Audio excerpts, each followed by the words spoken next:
I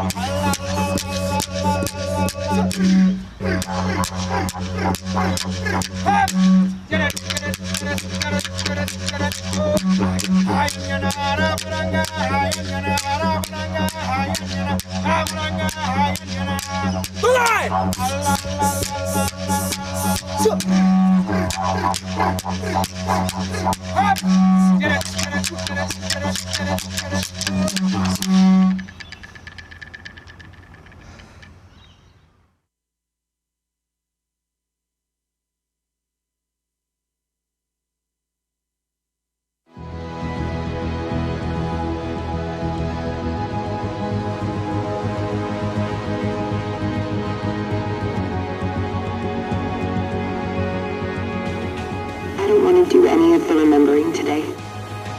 No white person going to brainwash me. This gallery is in itself a work of art. I'm surprised at how many people have a car, they won't let their wives drive it.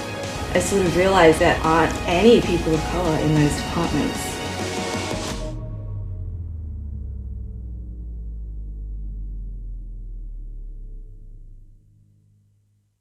Women in Australia retire with 35% less super than men, and we're sick of it. The system was never built for us, so Verve Super was. Verve was founded by women to support women to build wealth and invest in a better world, while we all work together for change, because super is power, and women deserve more of both. Verve, proud partner of All About Women 2021.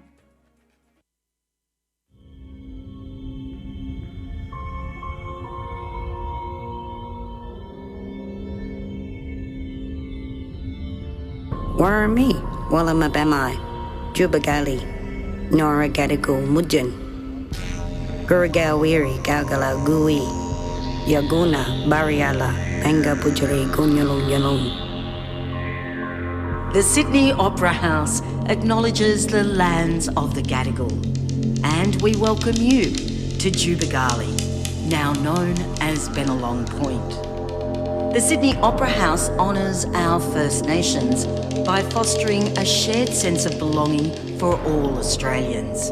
And we pay our deep respects to the Gadigal people, traditional custodians of Jubagali. Welcome to the Sydney Opera House and enjoy the show.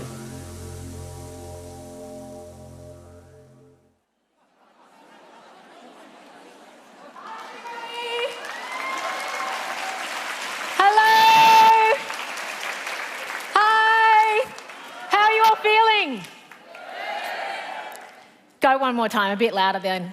Ready? How you feeling? You feeling good? Woo! Hello, everybody watching this stream at home too. My name's Yumi Stones. Are you ready to welcome our guest?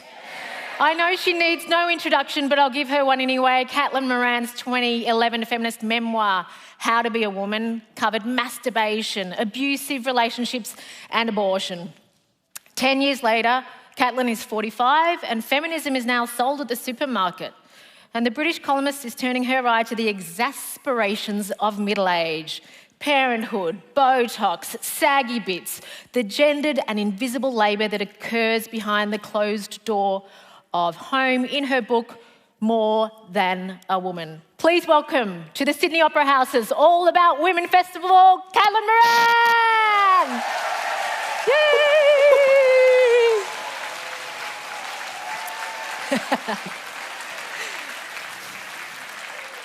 Caitlin, it's so good to talk to you. I wish you were here in person. I really wish I was there in person, but I like that it's high energy despite the distance. So we're going through a bit of a moment here in Australia. Are we not, women? Are we not going through a little bit of a feminist moment right now, where the country's highest lawmaker, the Attorney General Christian Porter, has been accused of rape? And I think that a lot of us are feeling angry, Caitlin. Are we feeling angry? Yeah. Are we feeling really, really, really angry? So I'm so pleased to be talking to you tonight, Caitlin, because we want to know, how can we weaponise this anger and turn it into something that is going to make actual change happen? The thing about moments like this is that it is a bit of a mixed grill, because when you go through one of these big feminist anger moments, there is the physical feeling of, am I having to do this again? I'm being angry again. How many more times am I going to be angry? How many more times are women going to have to be angry? I am getting so tired. It is giving me acid indigestion. But at the same time, I have to remember that even in my teens, in like the 80s and 90s, we didn't have waves of feminist anger like this. Like we didn't have the language or the tools. And the big difference has been social media. This is the first time that women across the world have been able to talk to each other unmediated and be able to recognise these things and name them. If you think of the language that we have developed in the last 10 years alone, we can talk about gaslighting, we can talk about coercive control, we can talk about body positivity, we can talk about the Me Too movement, we can talk about Time's Up. And these are all words that just normal, ordinary women across the world came up with and went online and shared, and it suddenly gave us a vocabulary. You can't change things until you name them. And before, we were so far behind on the important business of naming these things because women could not communicate. We could not talk to each other. Now we can. So along with I'm an incorrigible optimist. So along with my rage, I also feel incredible positivity because at least we can have this rage. We didn't even have this anger before. We didn't even have a way to use it. So it's a mixed grill. But this is part of a process. And I was talking to some of the people at this event earlier, and they were saying that apparently over there, the coverage has been really split in the media about the way that all these events have been covered. And they were saying that it's mainly female writers that are understanding of it and talking up and defending the women, and many male writers who are kind of going, well, I don't know, can you trust a woman? Again, that's enraging, but I like the fact that the names are out there now. You are putting your name on a list. Like, who do you believe? Whose side are you on? And previously, before, we didn't have as many female writers to put the other side of it. And at least now we can see what we've always known it is, but now it's formal. It is a war. You're either on one side or the other. You either get it or you don't. And we now have the names of who's on what side. And that's very useful information going forward as well. So it's a process. It's enraging. But there are millions of people involved in this now in a way that even 2 decades before, there would have maybe only been thousands who could do something about this. Totally. And I think when we hear a name like Brittany Higgins, we don't think rape victim or survivor who's tainted. We think somebody who's got a huge future ahead of her, who's courageous and brave. Whereas I think people were frightened about that label being attached to them in the past. Well, that's what's always incredible whenever I hear, and it usually is a man, not all men, but it is usually a man that will put forth this argument that women might make up rape allegations. You would have to be a man to say that, because I can't think of a woman in the world who would wake up one morning and go, you know what, I've got 3 hours before brunch. I might make up a rape allegation because that would be a fun day out for me. And the consequences of it will continue to be hilarious and enjoyable. That's not... If you have gone through that, if you know someone who has gone through that, you know how long it takes you to even tell someone you know, because that's a difficult process. The idea of telling the world and making this public, we know it's a fractional amount of women who will go public with these things. They are astonishing women, the ones that have the bravery to do that, because it's usually done knowing that what will happen after that will be, for a time, the worst experience of your life. Possibly, usually, worse than the attack, which is an extraordinary and awful thing to say, but that is the truth. And so any woman who's still knowing all of this then goes forward and talks out is showing such leadership and such courage. And, every time a woman does this, I think we're making it fractionally easier for the next woman. And that's the beauty and bravery of women who do this. They know that they're not doing it for themselves, they're doing it for the next woman who comes along. But again, it's the difference between the way that men and women see this. I was reading about the General Angus Campbell case and the Army cadets, where he was where she I guess you guys know the case that's happened there. She was an army cadet and she was raped, and she finally made a complaint about it years later. And the General Angus Campbell made this comment that it was her fault, basically, that there are these rules, which is the 4 A's: alcohol alone, attractive, and out after midnight. And if you're a woman and you are breaking any of those rules, you're drinking alcohol, you're alone, you're attractive, or you're out after midnight, then that's your fault. You will be raped. And I was thinking about this because recently I had to drop my daughter at the airport at 3 o'clock in the morning. It was one of those cheap early morning flights, and we drove her to the airport, and from the drive to our house to the airport at 3 in the morning, I didn't see a single woman out on the streets. It was only men. And I suddenly thought, what a weird thing this was. There were guys walking, over to friends' houses. There were people just listening to music. It was sort of in the summer. And I just thought how odd that is that women know this. We have a curfew. We hide at home. 52% of the population knows not to leave the house after a certain time. And I just started thinking about how innate that is in us, that we know that it's scary, it's dangerous. People believe that anything can happen to you if you put yourself out the house after a certain time. And I started to have this idea of okay, how could you show the other half of the population how weird this is for us? How can we show society how bizarre this is? And I wanted to have one day of the year that was the opposite of the purge, where for one day of the year, men have to stay at home at night and women go out and reclaim the streets. And it's only women out at night. And you can go out and you can jog and you can walk your dog and you can walk to your friend's house and you can walk back from a club or a pub or a restaurant and you're not scared because it's all women and we're out there dancing and we reclaim those streets. Just one night of the year, just for you to finally see the visuals of what it's like. It's like, oh my God, there's all these women here. Where have they been? We were at home and we were scared. This has to change. Fantastic idea. We all love that. I know Caitlin Moran is a lot of people's favourite author. If you'd like to present her with a question, we'd love to hear from you. Slido. Look for that on your browser, and then you have to use the event code All About Women. Select the venue that you're in, so which of the theatres that you're in. Today's theatre is the Joan Sutherland Theatre, and from there you'll be directed to the question submission page. You can do that if you're watching from home on your device or within this room live. Okay, so it is so good to talk to you because you are kind of celebrating this book, More Than a Woman. I want to know, how is one of our best loved feminists finding her 40s? Oh, it's hard on the knees. You really miss them when they go. The main thing I have to say to every woman younger than me is just enjoy your knees while you can. Just kind of be really consciously aware that whenever you sit down at the moment in your younger years, you're not having to go, oof. But the day of oof will come. And as you sit down, you'll go, oof. And that's the start of middle age. I love it.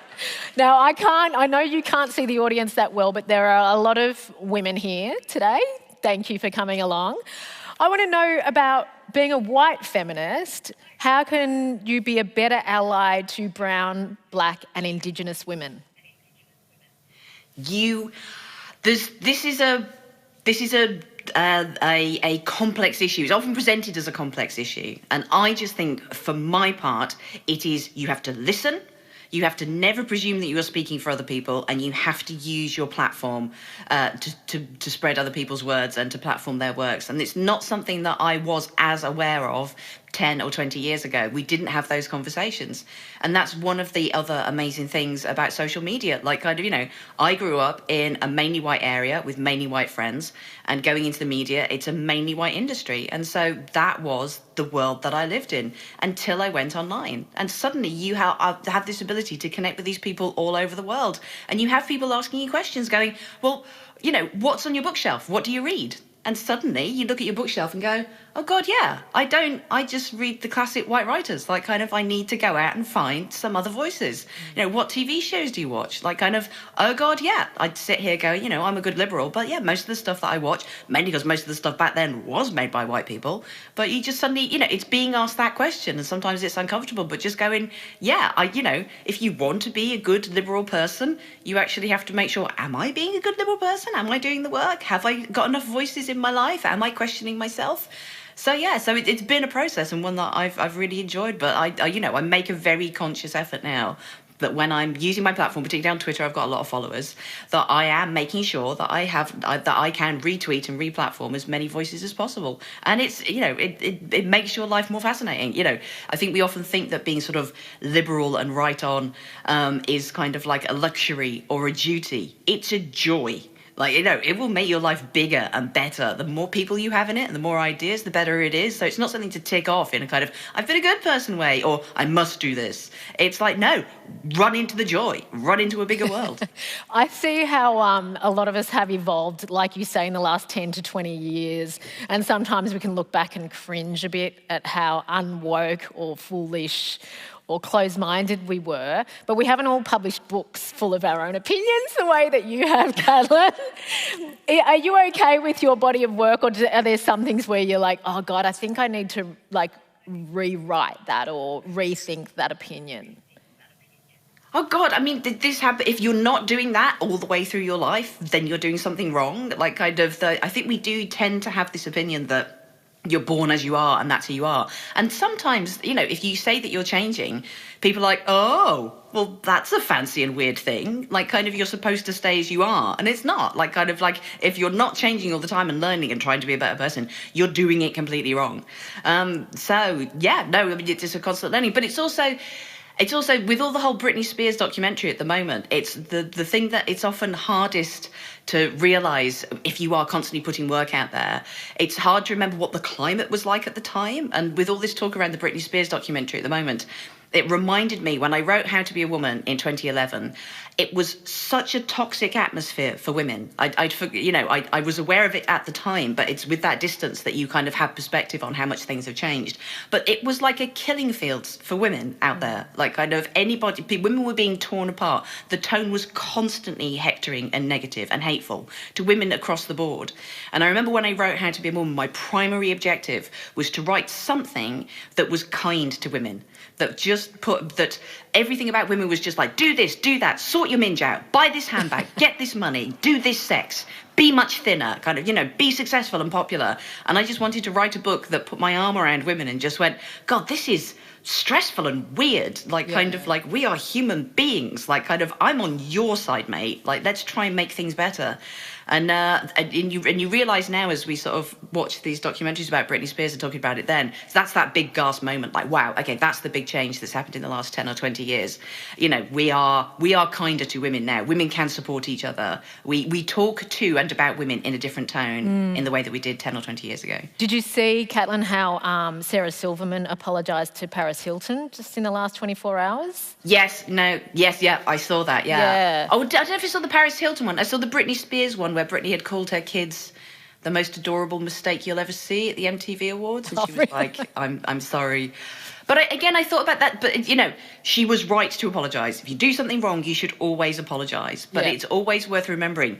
The atmosphere then was so toxic. It was so anti-women and it was a roast culture that women had to adopt that tone often to survive in that world. Like, there is internalised misogyny, and it's not to excuse anything, but the contextualisation is always important. Totally. You know, you have to remember that you're part of a wider climate, and that's why it's so brilliant that that's changed, because I don't think any woman would make those jokes now. And that's done us all a favour. You know, you're not having to make those individual decisions on a joke. It's just like, no, never make those jokes. That's saved us all a lot of time. Hey, one of the things that I really enjoyed from your book, and it actually, I think, improved my relationship with my partner. You said that women are unable to soar without a supportive partner, or to put it in your phrasing, do not marry a cunt.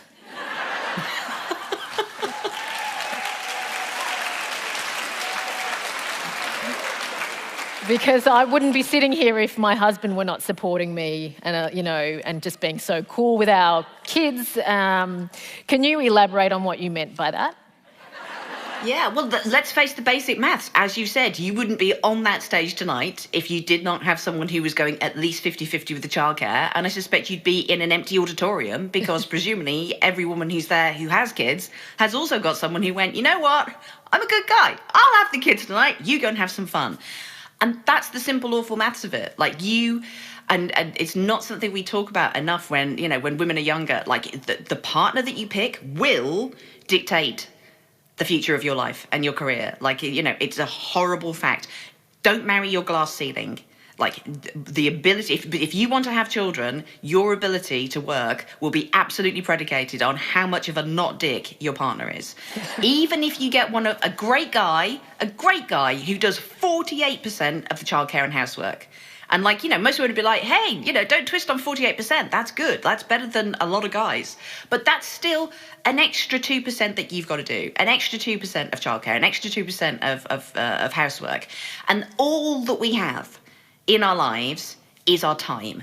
That's all we've got. That is your life. It's your time. And every minute and hour that you have to spend pulling someone else's baggage, pulling someone else's weight, and pulling someone else's duty is A, a waste of your life, and B, the eating away of your career. So do not marry your glass ceiling. Pick your partner well. There's something that you said about male pride.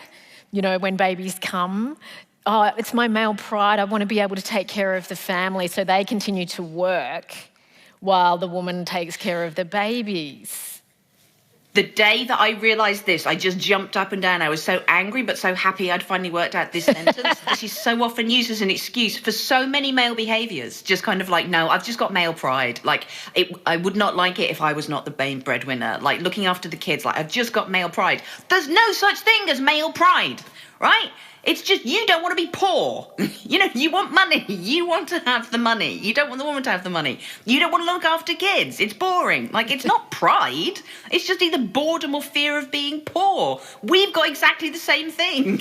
But we don't call it female pride. We just call it I want money and I want someone else to look after my kids for 20 minutes while I go and watch Game of Thrones. So true, so true. I don't want to be poor. I'm terrified of it. Okay, so there's in your book, there's a few things that you, a few notes that you hit a few times over. One is other people's bad marriages. You see them arguing. Sometimes it makes you and your husband horny because you're not in an unhappy relationship, which is great. But other times it's just super depressing to be around. Do you think that women need to be given a toolkit for leaving?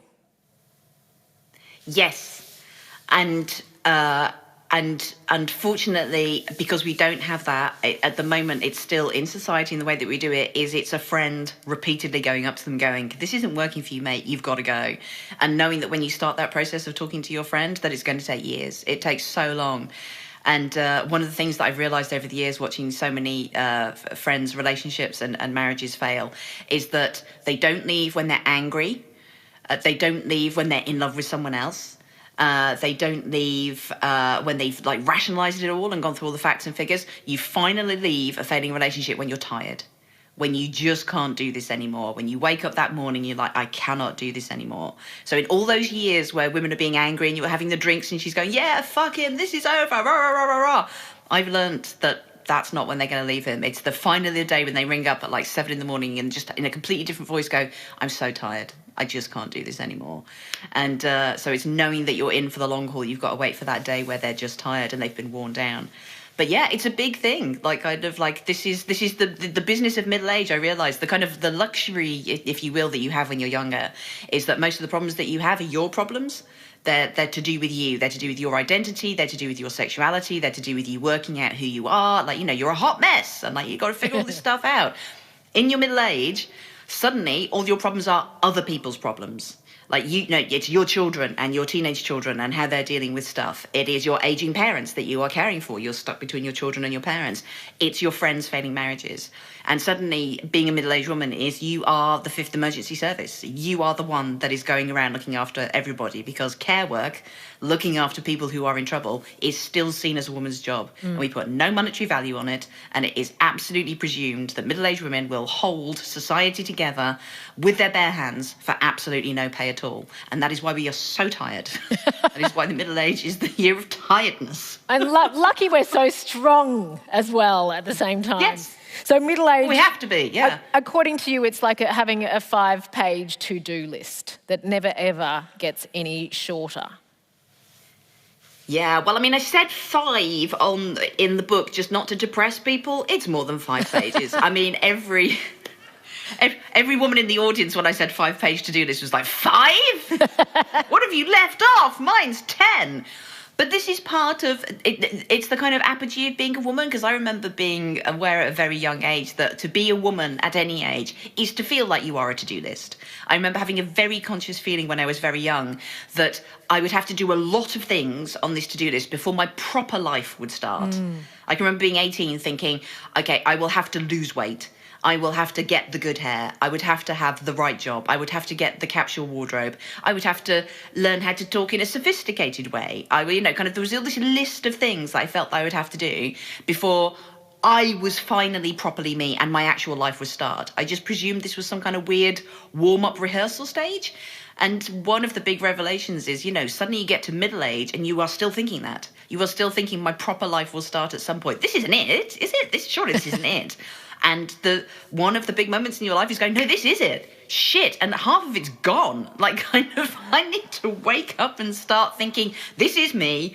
It's not going to change. It's had 45 years to change. I'm just going to have to crack on with what I've got. Try and enjoy this.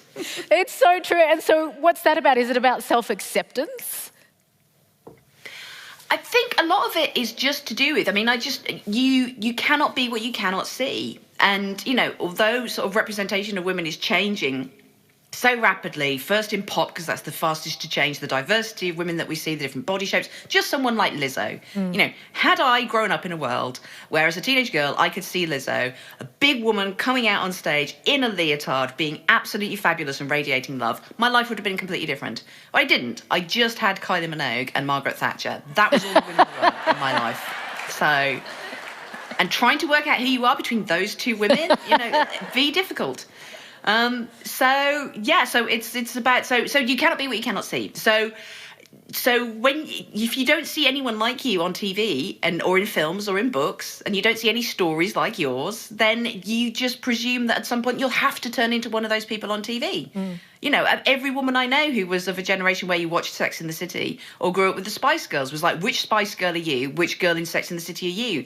Never occurring to you that the reason you found it so difficult to kind of properly answer that question is because you weren't any of them. There were other kinds of women. There can be more than 4 or 5 kinds of women. And it took me a long time to realise that. I could be a bit of some of these and then something completely fucking different you've never seen before. Imagine that. Mind blown. I know, I'm still waiting to become not Asian so that I can get a job on TV. Thank you. One of the things that you do, Caitlin, it just partly drives me crazy, is you talk about how you love your fat tummy or your jowly neck or your bingo wings, and that you can look in the mirror and just have complete and utter love for that, which, I do love it, but it also drives me crazy because I don't know how easy that is for the rest of us to emulate. Yeah, it's one of those things, there's no easy way. I found this out that, one of the big moments in your life, along with, the first period that you have and, your first child or whatever, is the day that you realise you have a voice in your head. And that you are in control of it. That voice will have been made by many different people. It's your parents, it's people at school, it's society, it's a bad boyfriend, it's a horrible boss. But the voice in your head that's going, oh, you fat bitch, or you lazy bitch, or, why don't you do something about this?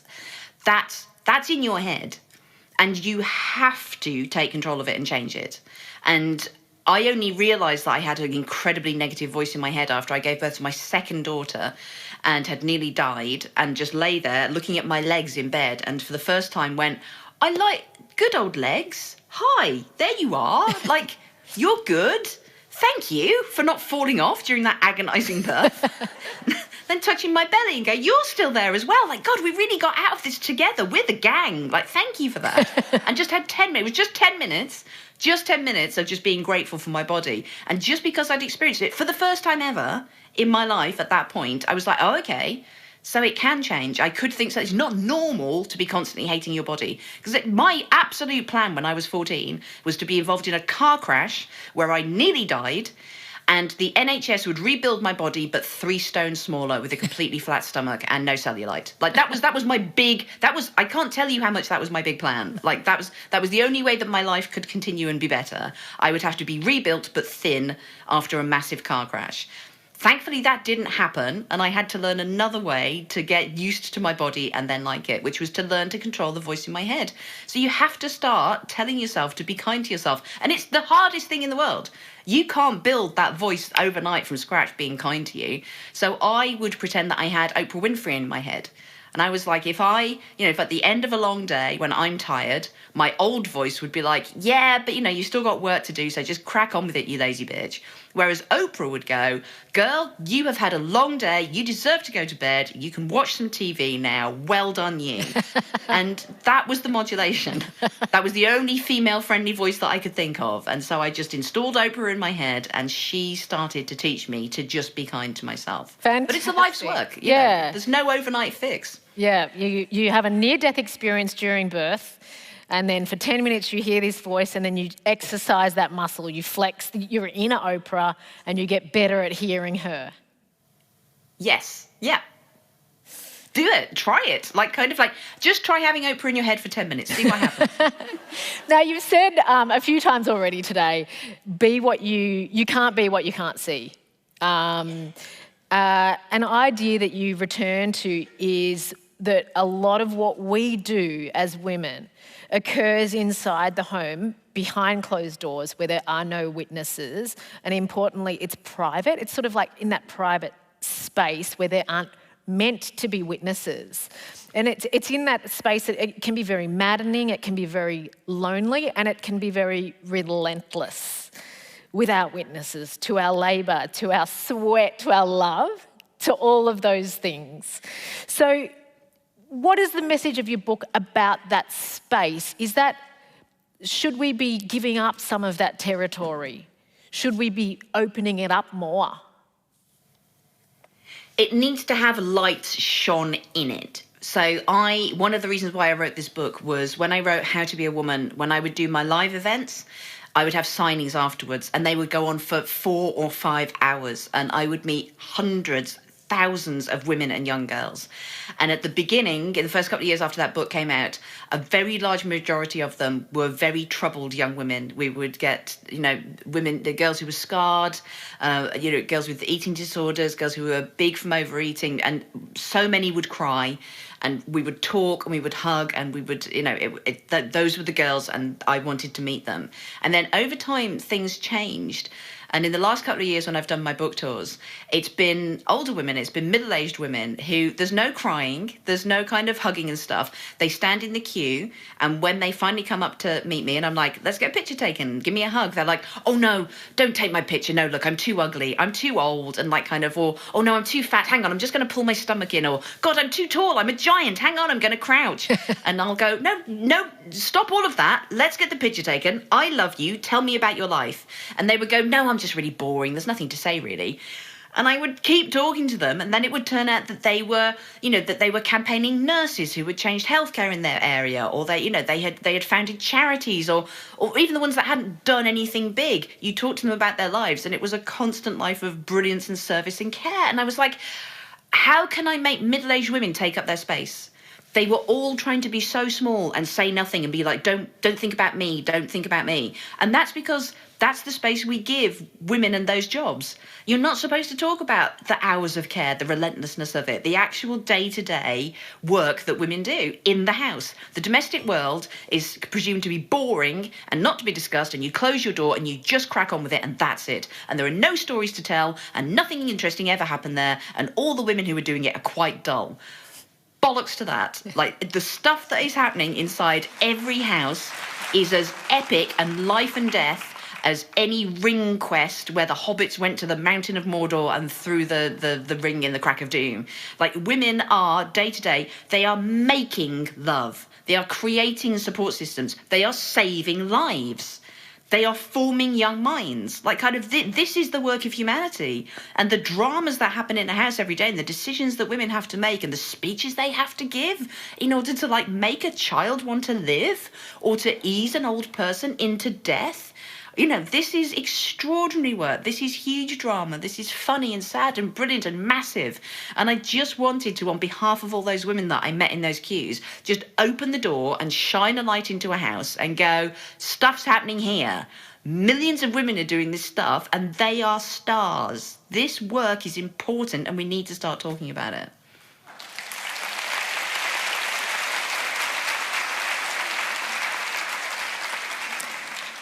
Can I shine a light on your house? Because you talk about your daughter in the book and her eating disorder. It sounds like one of the most harrowing and humbling experiences of your life. You're living a life as an active, vocal feminist, modelling body positivity, thinking that you're doing all the perfect things to build a girl, and then this comes and completely disrupts your life. First of all, where are you on the other side of that, do you feel? Yes, so the first thing that I need to make very clear, thank God, is she is completely recovered now and has been for 2 years. And she was the one who wanted me to write about this. She was like, because she said, as she said quite rightly, her generation, when they talk about mental illness and eating disorders, eating disorder is a mental illness, they have no shame about this. They see no stigma about this. They see no guilt attached to it. If for them, mental illness is no different to physical illness. They will discuss it. It's our generation that was raised to think these things are shameful and to not have the vocabulary for it, or to believe that it's our fault, or to believe that it's something that needs to be kept secret. And we're the ones that have to help them. If anybody has had a child with, a mental illness or an eating disorder, you know that whatever care you get and however difficult it is to access that care, still 99% of the day-to-day making of that child better is you. It's the family. Those are the carers. And if we aren't able to talk about this, and if we don't know how to help ourselves, if we don't have the vocabulary to talk about it, if we're bringing all our baggage into the room, that kid's going to struggle so hard to get better. That kid may not get better. And when I wrote about this and we serialised it in the Times where I'm a columnist, it had the biggest response of anything I've ever written. I had thousands of people contacting me going, I have never been able to understand totally what an eating disorder is like until now. Like, I now know how I can talk to my children about this. I now know how I can help my ill child through this. And the thing I want to do most in my writing, I like to give comfort, I like to amuse people, but I like to be useful. And with this, with my daughter's, insistence that I write about it, I was like, I can do some useful work here, because there are things that we don't understand about eating disorders, that it is genuinely a matter of life and death that we need to understand. And for me, in my daughter's case, it was that, although I think am a really good parent. I'm there, I'm attentive, I'm open, I'm very present. But the one thing I did not know how to do was sadness. Because I was brought up in a household where no one cared if you were sad. Like, kind of, you're sad? There's a lot of people here, we're very busy, we don't care if you're sad. You would just plaster on a smile and crack on. And so when my daughter became sad, I did not want to face that. I used every other tactic to try and cheer her up and jolly her out of this profound mental illness. She'd come through the door and I'd be like, and we're going to watch Pitch Perfect, and I bought you a pet rat, and and look, I'm being funny, mummy, hurrah! Astonishingly, that did not cure that mental illness. Then I would lecture her. We would sit down and give her TED Talks until 2 a.m. about why you have to eat, and your brain function, and kind of your body and your bone density. That did not work. Then we were angry. It was like, well, why are you doing this? Come on, you can be stronger than this. You're an amazing kid. Get your way out of it. Obviously, none of that worked. The only thing that worked was when I finally went away, sorted my shit out, had a load of therapy, and could finally sit down and do the thing that you must do with a child who has a mental illness. You have to say what you see. Acknowledge what is in the room. We will do everything we can to not admit our children are sad, because we think that's our personal failing. And that's what genuinely often kills them. You need to be able to sit down and go, you're sad. I can see that. I am not in denial of that. I am not scared of that. And I am going to sit with you until you are better. I am with you now. We will be able to talk about this unemotionally. There is no guilt attached. I love you. We're in this together. And to my shame, it took me 2 years to realise that was what was needed. And that was the turning point for her. And obviously, knowing this now, I'm like, I need to tell everyone, like, this is really big news. People will need to know this. If someone had told me, I would have given them £1 million. Like, kind of, I need to tell everybody this thing that I have learned. Thank you. Thank you so much.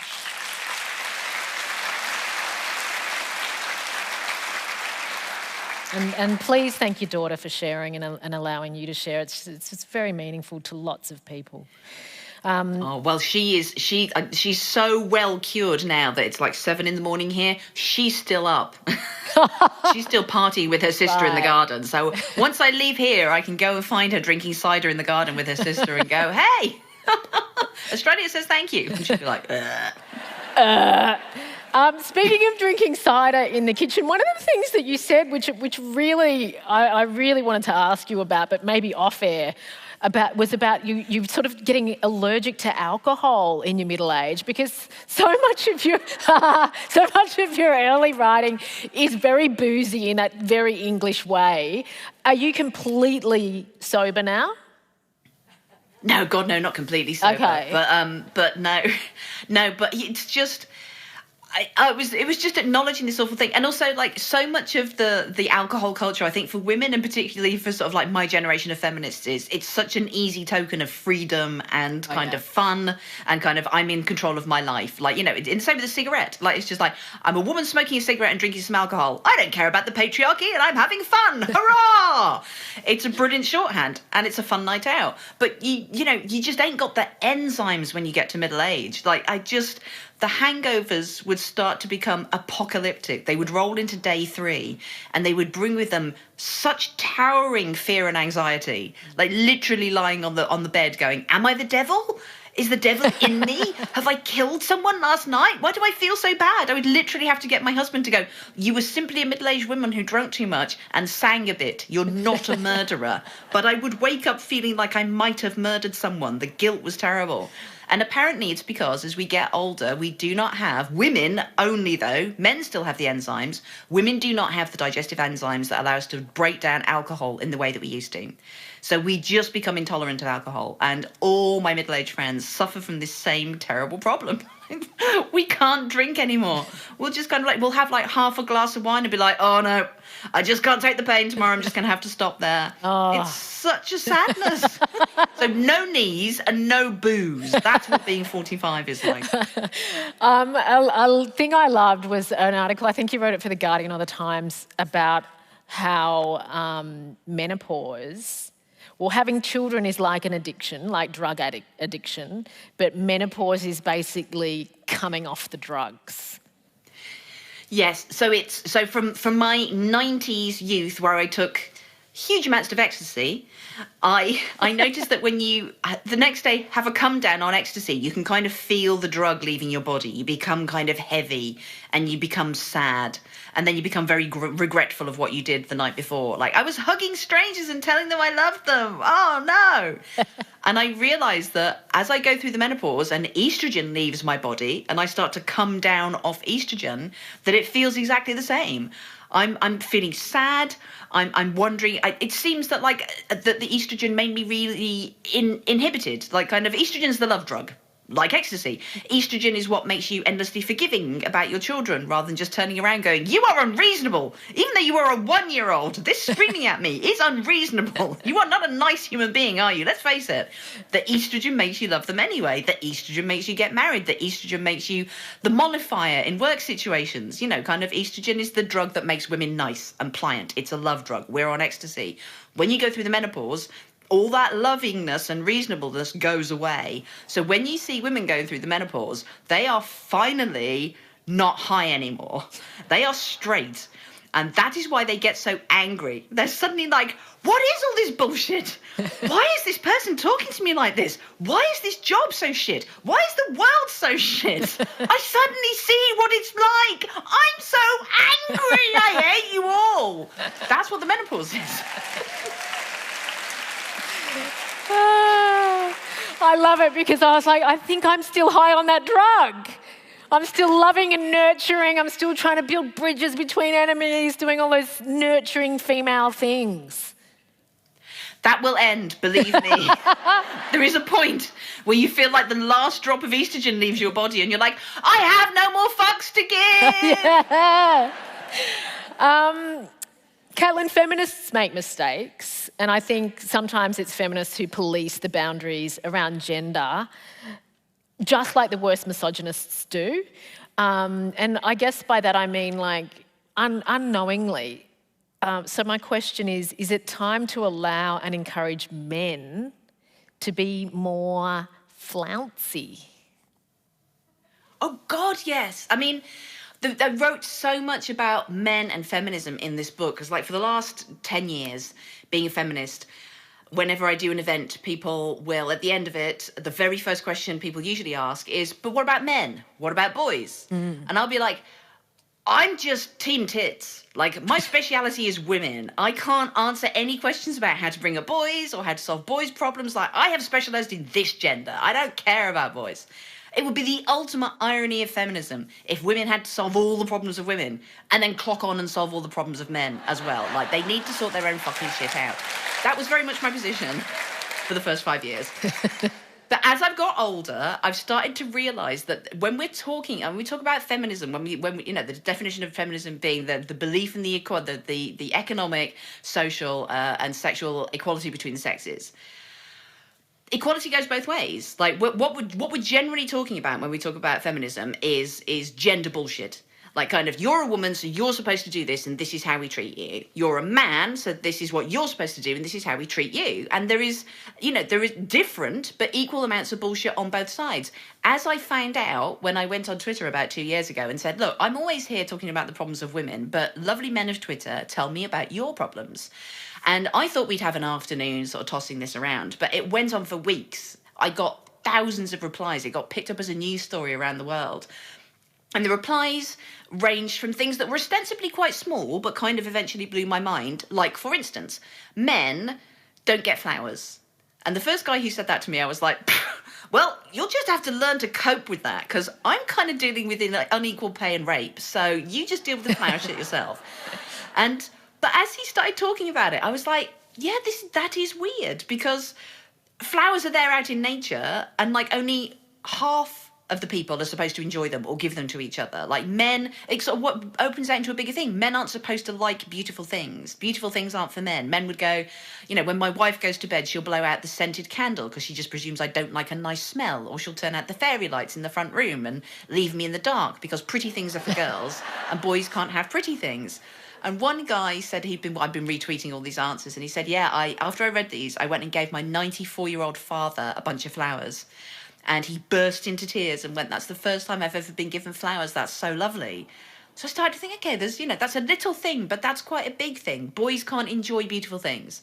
And then you go all the way through to huge things like men going, if I'm in the playground and I see a child that is lost, I feel I can't go over and help that child because people are suspicious of men. Like, I would be seen as a threat. I have to go and find my wife or another woman and say, there's a child over there who's in trouble. Could you help it? And that's a profound thing for half the population to feel. That I suddenly realised there is such a thing as female privilege. Not a sentence we get to use that often, but one piece of female privilege I've always had is that I know people aren't scared of me and I can help people. And it's innate in human beings to want to help people. We want to help people, particularly scared children. But the half of the population that feel they can't do that, and then if you bring race into it, you know, if you're a brown or a black boy, and the added threat that you are seen to have there, that, you know, and from a small child, like, when does it start? Like, as a child, you could go and help another child. You get to 12, 13, you start getting a bit taller, your voice breaks, and then you can't go and help other kids.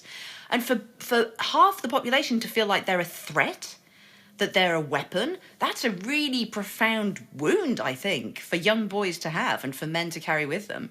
So I wanted to talk about, you know, a wider gender thing, because the whole thing about the patriarchy is that it's bumming both genders. Like, kind of these concept of gender roles are hurting women, but they are hurting men.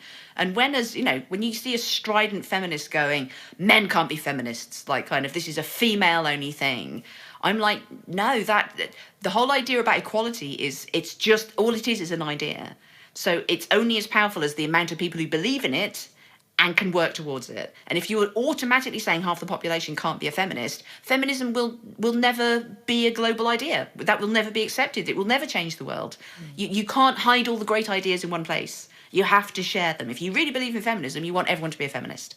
So I wanted to write about how feminism now can, feminism is the greatest crowdsourced idea that humanity has ever had. And over the last 100 years, women have changed their lives in every single way because of this idea that all these women came up with and talked to each other and changed their lives. We can vote, we can go into space, we can smoke cigarettes, we can have sex. Men's lives have not changed at all in the last 100 years. They are absolutely the same and static. So when you start seeing the rise of men's rights activist groups, it's tapping into that need, that want. Boys going, our lives aren't changing and women's lives are. Well, the one thing that would change boys' lives in a good way is using this network that we call feminism to address their gender problems and finding them communities and them being able to solve their problems with gender in exactly the same way that we are continuing to do that now. So I just want us to start extending feminism to men as well and going, no, the women have invented this amazing thing, right? And if you want to have a bang on it, it'd be good for all of us. It's a lovely idea. Lots of questions have come in, and you can still submit one too from wherever you're watching today. Slide.do. Just go there. The event code is all about women, and the theatre is the Joan Sutherland. From Sasha, how do we teach kids about consent and also sexual pleasure? God, this is a big one. I was talking about this to a friend yesterday, and I was saying that, like, when I was growing up, the talk that parents would give their children was about what sex is. And now, unfortunately, and this goes back to what we were talking about at the beginning, now, unfortunately, the talk that you have to give your teenage daughters is about rape. It's not about sex. It's about consent. And on the one hand, that's incredibly depressing because to explain to your children really early on that there are crimes that will be committed against them and they need to know about this is a depressing speech to give. But on the other hand, we should have been giving girls that talk through all of history because rape has been here for all of history. But it's only now that we know that we need to do this. And I think the key thing with sex and young people is the most important thing to get across. If you look at stats, it's in the 90%, I can't remember, it's the high 90s, I think 98% of all teenagers learn about sex and see sex for the first time from online pornography. And the most important information that we need to get out there as older women who've been around the block a few times is pornography is not sex. That is why there are two different words for it. When you're watching pornography, you're watching some people at work and you're watching a series of tropes and a business. That's not sex. You need to go and find some sex. And there's an amazing organisation called Make Love Not Porn that's run by this incredible campaigner called Cindy Gallop, that she gets normal couples with all different bodies, different shapes, different races, different kinks, like whatever it is you're into, to film themselves in loving relationships having actual sex. And I wish that I could get the funding together to make that as free as something as YouPorn would be, so that was out there, because I'm writing a book at the moment where, for a variety of reasons, they're trying to make some adult male robots who know nothing about the world learn about sex for the first time. And the characters are going, well, what would be the quickest way to teach, like, these adult male robots who know nothing what sex is? And they're like, well, you show them pornography. That's how everybody learns about sex. And they're like, they think about it for 10 seconds. They're like, no. No, that is not the sex you would want them to know about. That's not good. Don't show them that. No woman wants a man who's only learned about sex through pornography, because joy is not in there. Female pleasure is not in there. And the ratio of women who look scared to the amount of women that look happy in pornography is disturbingly out of whack. So that's the key thing. Just very early on, you have to tell your kids, I know you've heard about pornography, I know you've probably already seen some, but you have to understand that's not sex. And if you're doing it like you've seen in porn, you're doing it wrong. Thank you. All I'm seeing, though, in my mind is scary, yucky male robots with raging hard-ons rampaging around. And everyone... And all the women going, who let the robots loose? More questions from Jenny Brown. Which feminist women inspire you? Oh, my God. I mean, I like my niche feminists. I like the ones that people haven't heard of. But, like, ultimately, it's the ones that get it out to the biggest platforms that are the ones that are changing things quickest. So the collaboration between Beyonce and Chimamanda Ngozi Adichie is my favourite moment of the last 10 years, where Beyonce is reciting Chimamanda's thing about what it is to be a woman. And at that point where feminism got that global platform, 10 years ago, that was absolutely unimaginable that two women of colour would be collaborating on something like that, and that would be hitting an audience of millions, some of whom would be only having feminism and what being a woman is explained to them for the first time in those kind of terms. Yeah, that's such a huge piece of work that was done then. Like, kind of, you can't undo that. That genie is not, and that genie cannot go back in the bottle. So yeah, I mean, basically all the women, there's not really anything I'd look at and go, you're doing feminism wrong. I think that's usually where we go wrong when we look at women and go, you're doing feminism wrong. If you're doing any feminism, that's great. Like, kind of, it's feminism. There's no God of feminism. There's no Bible of feminism. There are no laws of feminism. It is this crowdsourced thing that we've invented ad hoc as we go along, like a patchwork quilt. And everybody just tries to sew their little square and sew it to another one. You know, all the feminism doesn't ever get done in one day. Everybody's just doing a tiny bit and sewing it to the next tiny bit and making the quilt bigger and bigger and making us all warmer and warmer. How far, a question from Anonymous, have we really gone? How far have we really gone when you see the treatment of Meghan Markle? It's really split the ages in my country. I'm very pro Meghan, but I noticed that women sort of like 10 years older than me see her as a kind of whiny American who has too many emotions. And it reminds me of a thing that you see time and time again within women, because like talking about what happens sort of within feminism with women, there seems to be a belief in older women that if they manage to deal with all this shit, and you see it time and time again, like, yeah, I was sexually harassed, but I dealt with it and I carried on. Like, yeah, I was overlooked for promotion, but I stayed tough and I battled my way to the top. So if I managed it, then these other bitches should be able to manage it. And when these successful women say these things, they always forget that you can't see who had to drop out. Like, they will have had loads of contemporaries who couldn't deal with the sexual assault, who couldn't deal with the constant harassment, who couldn't deal with the constant being overlooked, and they just left the arena. And I feel that now when we're seeing people, when people discuss Meghan Markle, there's this kind of like, well, you know, look at the history of the royal family, you know, look at the Queen, you just have to slap on a brave smile and just carry on and kind of, and, you know, and just stop whining. Yes, it is hard being royal, but you're just supposed to handle it. Well, why?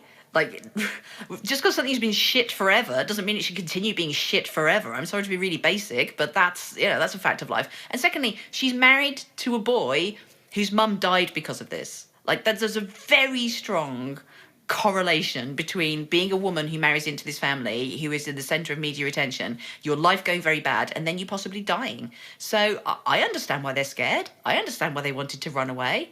You know, I understand why they want to earn money, because people feel money makes you safe. And how are they earning their money? They're not earning it by burning down a rainforest, you know, or trafficking children. They're making liberal documentaries for Netflix. I mean, it's like, I find it hard to work out how people are being this angry about someone who's just trying to, like, you know, eat avocados and make documentaries about feminism. Like, let her get on with it. What message would you give my 9-year-old daughter about the world she's in today and what's coming for her in the future? Oh, that's tough. First of all, the biggest asset she has is she's got a mum who's asking that question, and you just need to. And it sounds like you are, but there's this. I realise now that the most busy work that you ever do as a parent is in the lead up to adolescence. You need to make sure that the tap roots of this tree that you are growing are so deep before they launch off into their adolescence, and that you are talking to them and that they feel they can come to you with anything. Like, kind of, if you're thinking, yeah, I wouldn't start talking about to her about, I don't know, sex or drugs or bullying or kind of the thigh gap or kind of, you know, dieting or stuff until she's a bit older, because I don't want to introduce those ideas to her. I'll wait until she's older. She's hearing about those ideas. She's already seen them, and she needs to be able to talk to you about it. And she will pick up on the fact that you're thinking, that's something we'll talk about when we're older. And that's where these bad things grow, in the silence, where girls know that their mums think, I shouldn't talk about that yet, or we'll leave it till later. It's never too early to talk about any of these things. Talk to your girls about everything, because if you think they don't know about it yet, they do. Yeah. Like, you know, remember the things we knew when we were young. We forget. Kids are sponges. They pick up on all these inferences. So yeah, I wish when my 9-year-old daughter asked me, what's a thigh gap? I wish I hadn't just said a silly thing that you don't need to think about right now. I wish I'd sat down and talked to her and said, it's a virtually impossible thing that will make your life miserable. It's driven by this idea of unrealistic images. In order to be able to achieve it, you would not be having to eat. It's not something you want. Here's a picture of Lizzo. Let's go and find some body positivity Instagram accounts. Bombard them. Be in their faces. Give them all the feminism you've got. Yeah, I love it. I love it. You've spoken of women's third angry act post-menopause. Many men won't come with us or want that particular woman, says Anonymous. Do I marry my dildo next? And if you do, put that wedding on Instagram. You will make $1 million. Women across the world, I'm imagining a dildo in a little top hat. You would do the vows. Maybe a couple of the little clitoral stimulators, the smaller ones, as bridesmaids behind you. Like, this is money, bitch. Like, who is not going to want to watch this? I realised when I first started my menopause and the anger started, I didn't know it was the menopause. I just thought it was Brexit. I just knew I was very tetchy, and then I realised it was hormones. And I am luckily married to a very lovely man, and I realised that, like, I was thinking about this recently. I went around an exhibition of religious books at the British Library, so it's the history of every religious sort of foundation myth in the world. And the 10 Commandments, you know, they vary in number, but the key commandments seem to be the same in every religion. It's like, thou shalt not kill, you must not covet your neighbour's ass, you know, it was all this stuff. And I was just thinking, who are these commandments for? Because you don't need to tell women not to kill, because we don't. Look at the stats. Like, we get killed. Like, kind of, it's not so common in women you'd need to make it a key rule. And similarly, when it's, you know, you shall not be prideful. You don't need to tell women not to be prideful. We are constantly denigrating ourselves and putting ourselves down. So I was thinking about what the 10 commandments for women are, because we have completely different sins. And I think our number one sin is martyrdom. We love to just take on too much and huff around the house being like, well, I guess I'll do everything yet again like a hero. And that's a sin. We need to not do that. You know, we need to actually, if we're with people who love us and reasonable people, they will listen to us when we say, I'm going insane, I'm doing too much. So I finally conquered my sin of martyrdom by getting a massive whiteboard and putting it in the kitchen and writing, this is mummy's to-do list. These are all the things in my head making me angry, listing all the jobs that needed doing in the house, and then wrote at the bottom, everyone needs to take 3 of these a week and do them by Friday. And it took about a week to get the system up and running. There was a bit of resistance, had to do a bit of shouting. But now I share my to-do list with the family. And it is a genuinely revelatory experience. I am not consumed with fury and anger and martyrdom anymore. And I pray you all get a whiteboard and do this. It is life-changing. Is one of the tasks on it pick up the dog's poo? See, the thing is, I like that. It's quite cold here still. And whenever you're picking up a dog's poo in a plastic bag, it's like a little nature's hand warmer. So I quite like it. You just keep it in your pocket for later. Kim just wants to say thank you for sharing your personal reactions to your daughter's situation. She said that helps us on our own interactions and conversations, and it's not part of the blame game, so thank you so much. One last question from Anonymous. Why do women consistently question my choice to be a single woman with no kids and try to make me feel like I'm missing out? I'm free of all these burdens, she says. It's the chapter that I wrote, why you shouldn't have children in How to Be a Woman, was because my sister had from the age of 10 gone, I won't want to have children. And the pushback she got from the age of 10 when she said this horrified me and lived with me throughout my life. That we are still a generation or two away, I think, from not thinking that the natural story of every woman has to be that you will meet someone and you will have some children. Like, kind of, that you're not a proper woman unless you do this, that you can't fully understand the world. Now, don't get me wrong, being a mother is hard and it's a boot camp and you learn a lot of shit really fucking fast. But there's nothing that you can't learn from being a mother that you can't learn by travelling and loving and drinking whiskey and writing poetry and reading books and climbing up a mountain and jumping in a lake. Like, kind of, there are other ways to be a brilliant woman than reproducing. You know, we have a multitude of ways to do these things. And I think that we'll know that we have reached the next stage of feminism when we stop automatically asking women, when are you going to have children?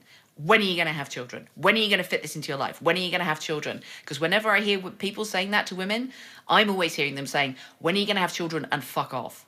Like, when are you going to have children and you will be so busy with your kids that you will leave this arena and you will not be able to work as much as you do, and you will not be as vocal as you are, and you will not be as public as you are, and you will have to be removed for 20 years, and you will leave the arena just for men.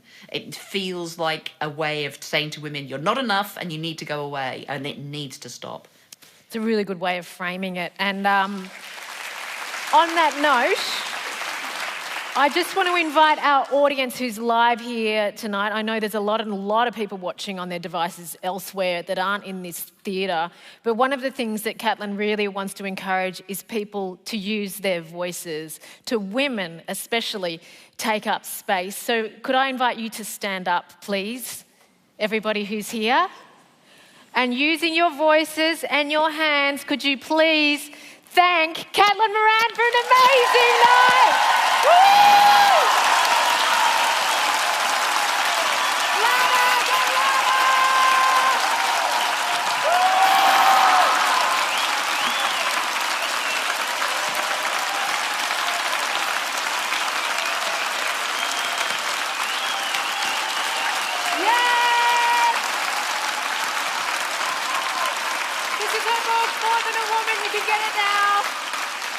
Thank you so much.